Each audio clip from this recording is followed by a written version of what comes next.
We are back with another boundary episode. Yes. We're going to let Josh do a little bit of an introduction because we're going to make him uncomfortable for a second. It's not written. Just kidding. I'll do it. Not even sure what we're talking about. This is part three of our 4-part session on boundaries.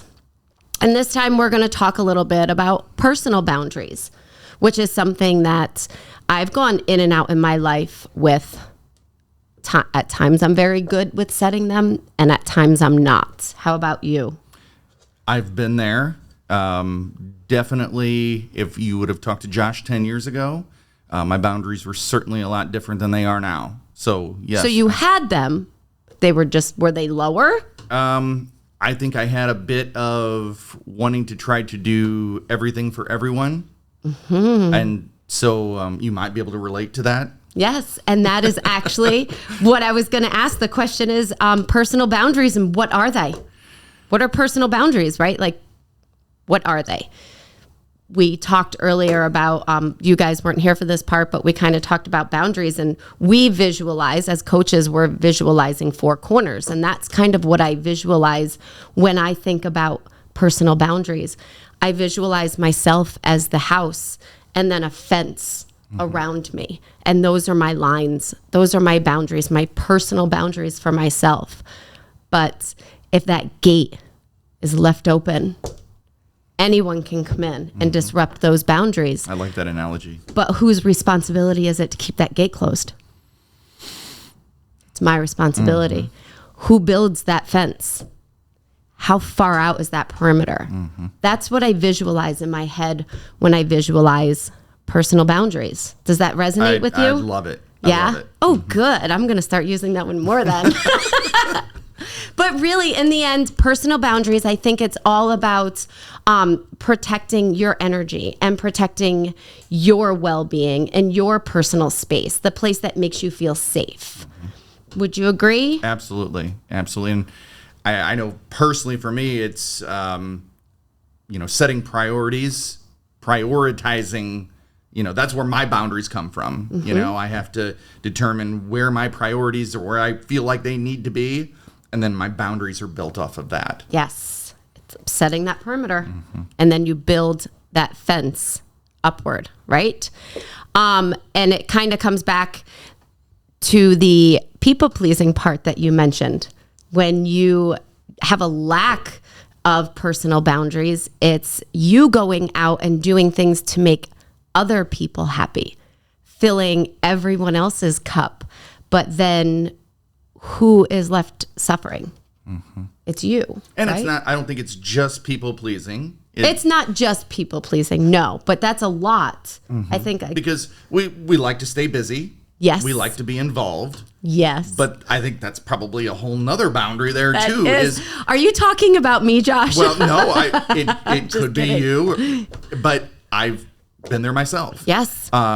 We like to be busy. We like to be active. We like to be involved in things. But where is that line? Where do we draw the line? Is it affecting our happiness? Is it affecting our energy? Mm-hmm. Is it affecting our personal space? Is it affecting our family and our home life? Right? And that is where those boundaries come in. And only you can personally set those boundaries. So I think that next part would lead me to, how do you create them? What do you do to create your own personal boundaries? Write it down, maybe? Writing it down, as we've talked before, writing it down always makes it much more real. Yeah. What are your expectations? Mm-hmm. Not for other people, but for yourself. Mm-hmm. What are your personal expectations? What are your personal priorities?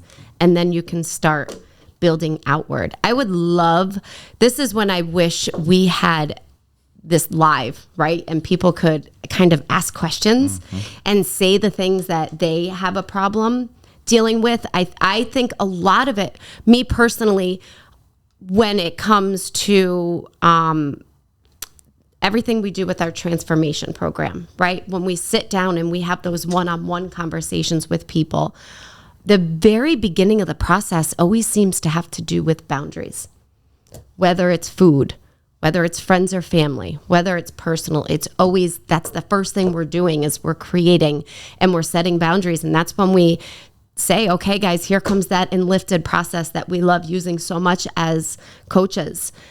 We like to go in and get those stories out of their head and find out what it is, what's stopping them from creating those personal boundaries, those work boundaries. There's a reason you're working so hard. Something happened. There's a story behind that. There's a reason you might be out there trying to make everyone else happy and not putting yourself first. So let's, get in there and pull that story out and write it down.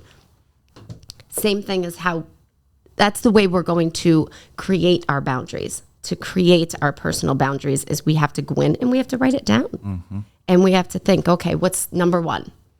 What's our number one key ingredient in creating personal boundaries? And it's protecting our energy and our happiness.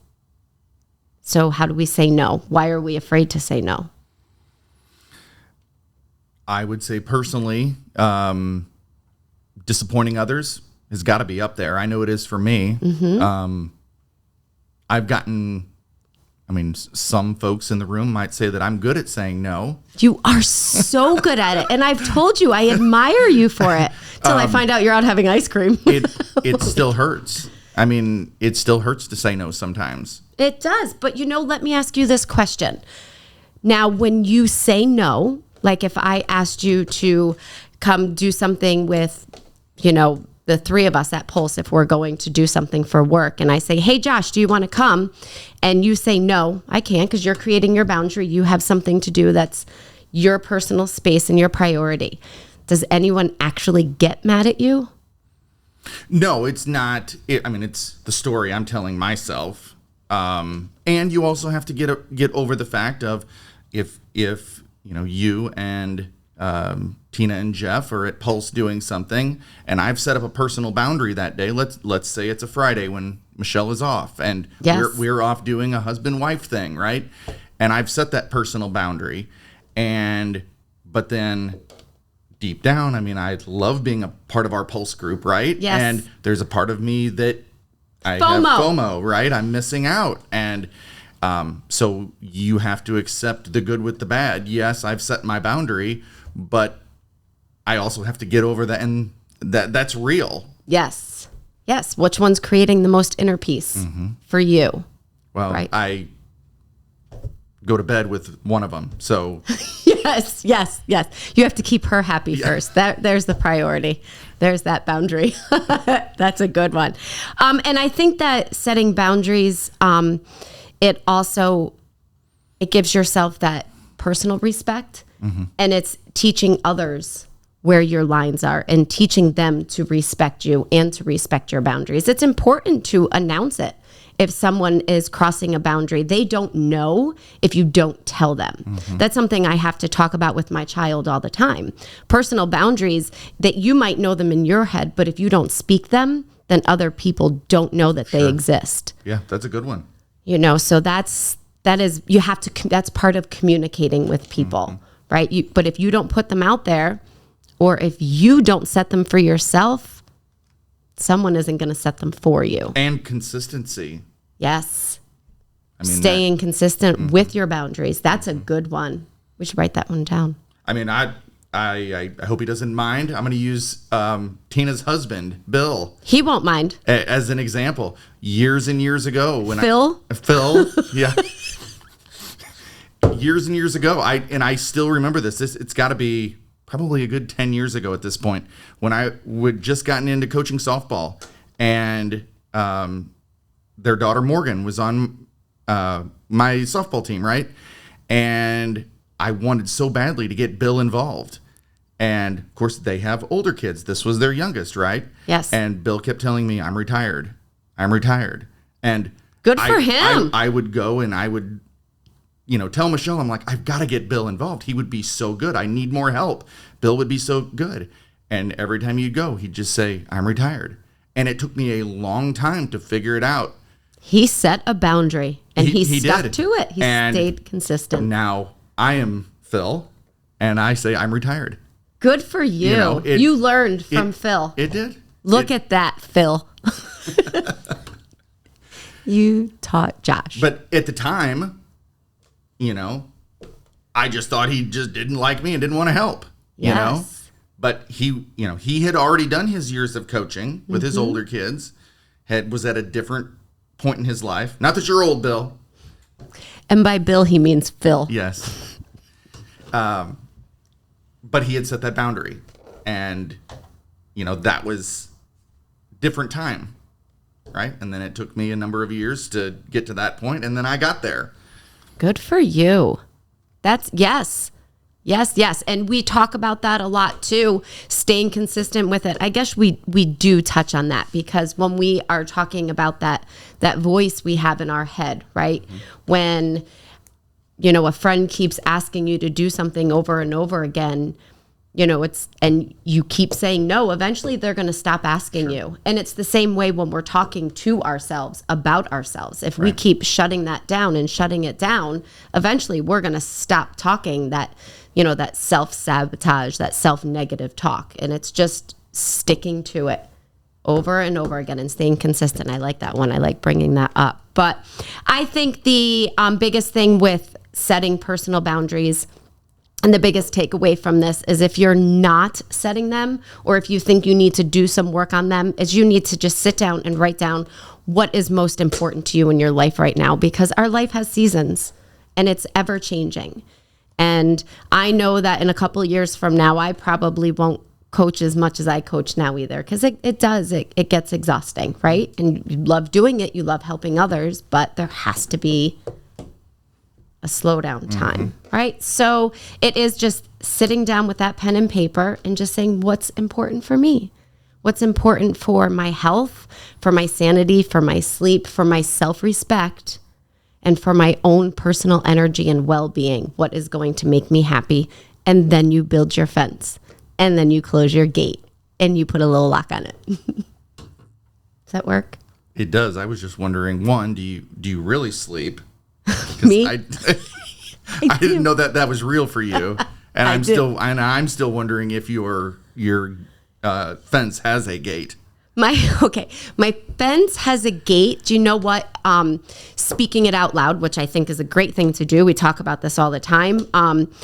Just talking about it now, I think I've just realized that I need to take my gate in probably about 4 or 5 feet in each direction. Mm-hmm.